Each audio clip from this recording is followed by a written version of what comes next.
Hello everyone.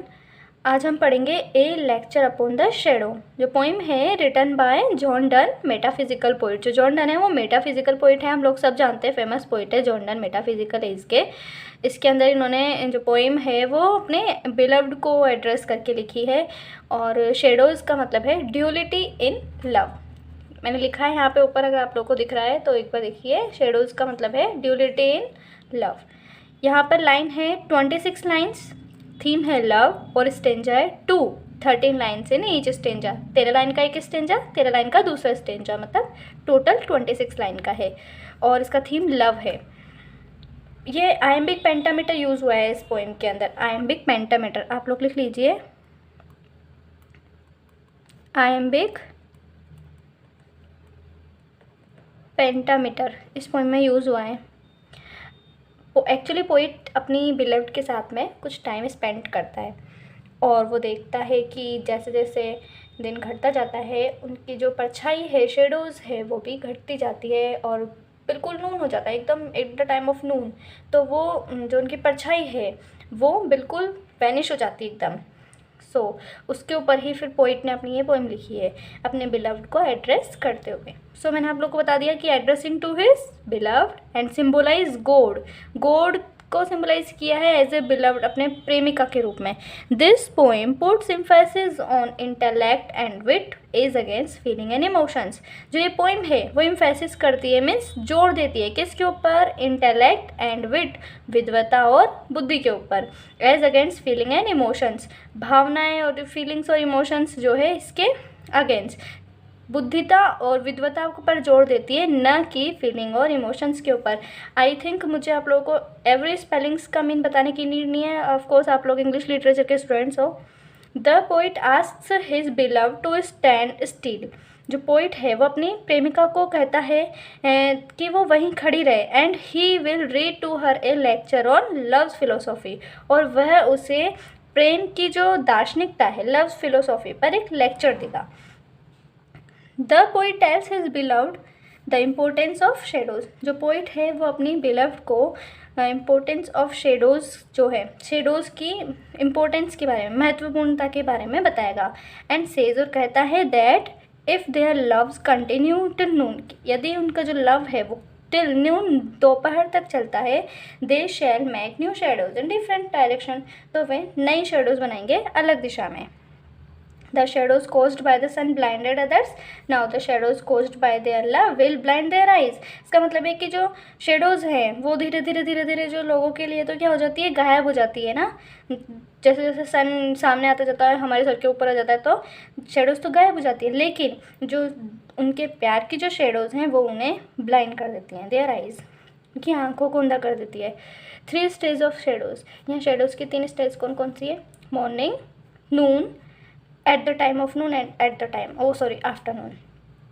Morning, initial stage of love.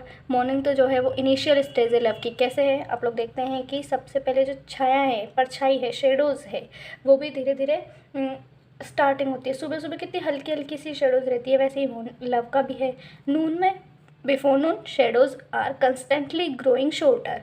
Shadows जो है वो धीरे धीरे, दोपहर होने लगती है वैसे शेडोज़ धीरे धीरे बढ़ती है, लेकिन थोड़ी कम रहती है। और एट द टाइम ऑफ नून, बिल्कुल दोपहर जब हमारे सर के ऊपर सूरज आ जाता है तब वो क्या होती है? दे वैनिश ऑल टुगेदर, गायब हो जाती है।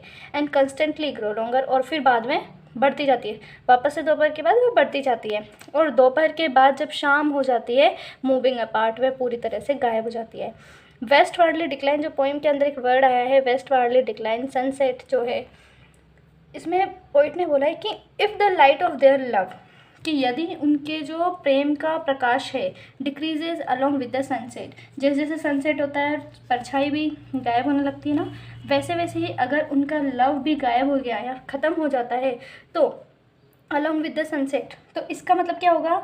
It means the love between the lover and the beloved is not true. मैं लिख देती हूँ यहाँ पर, अगर आप लोग नहीं लिखो तो।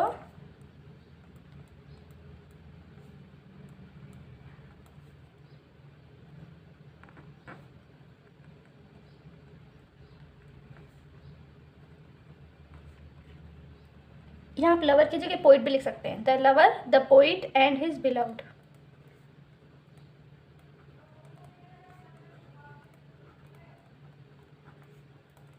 Is not true. I hope कि आप लोगों को इस लाइन का मतलब समझ में आया होगा कि जैसे वेस्ट वार्डली डिक्लाइन सनसेट, जैसे जैसे सनसेट होता है, सूरज जो है वो अस्त होता है, तो वैसे वैसे ही परछाइयाँ वो भी ख़त्म हो जाती है, घटती जाती है।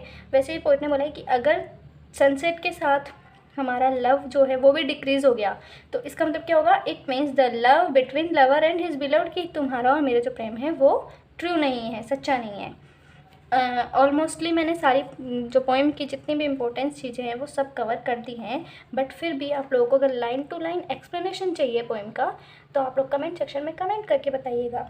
और मैंने यहाँ पे कुछ पॉइंट लिखे हैं क्रिटिकल अप्रिशिएशन के लिए। सबसे पहले हम टाइटल ऑफ द पोइम लिखेंगे कि जो टाइटल क्या है पोइम का, फिर लव्स फिलोसॉफी, पोइम के अंदर लव्स फिलोसॉफी कैसी है, नेचर ऑफ ट्रू लव कैसा है, नेचर ऑफ ट्रू लव मैंने बताया, लव्स की फ़िलोसॉफी भी आ गई इसके अंदर, लव्स की फ़िलोसॉफी, प्रेम की जो फ़िलोसॉफी है वो, नेचर ऑफ ट्रू लव आ गया, और ए मेटाफिजिकल पोइम। ये जो पोइम है वो मेटाफिजिकल कैसे है, जो पोइट है वो मेटाफिजिकल पोइट है, आप लोगों को बताया। तो वैसे ही पोइम मेटाफिजिकल कैसे, मैं आप लोगों को थोड़ा बताती हूँ कि जो पोइम है वो एड्रेस करती है उसकी बिलव्ड को। तो इन मेटाफिजिकल टर्म में क्या होता है, the poet represent himself as beloved and assume God to be the love. उसने बोला कि खुद को तो बिलव्ड के रूप में और गॉड को, खुद को लव के रूप में, बिलव्ड के रूप में किसको एज्यूम किया है, गॉड को। सो ये मेटाफिजिकल पोइट है। बाकी अगर आप लोग को और इस पोइम के बारे में चाहिए और एक्सप्लेनेशन चाहिए लाइन टू लाइन, तो प्लीज़ कमेंट कीजिएगा। Thank you.